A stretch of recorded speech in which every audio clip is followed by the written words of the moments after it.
si Michael Maurilio, si alias Rene. Una po sa lahat, hindi po ako binayaran, pinilit, tinakot or kinidnap ng Kingdom o ang kampo ni Pastor Apollo C. Kibuloy. Wala pong katotohanan yung mga claims ni Senador Risa sa kanyang press con. Wala po ako sa pader ng Kingdom. 2019 pa po ako huling nakapunta ng Glory Mountain.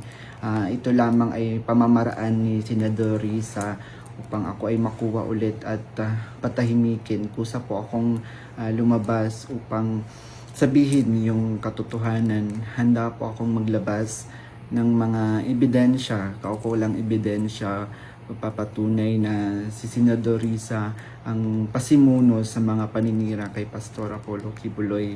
At handa po akong sa anumang mga legal na proseso.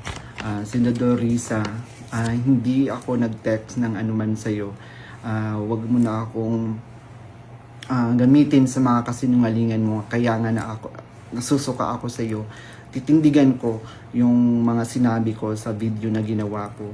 Kusang loob ko itong ginawa para matahimik na yung konsensya ko. Uulitin ko po, hindi po ako binayaran, pinilit, kinidnap ng Kingdom o ang kampo ni Pastor Apollo Kibuloy.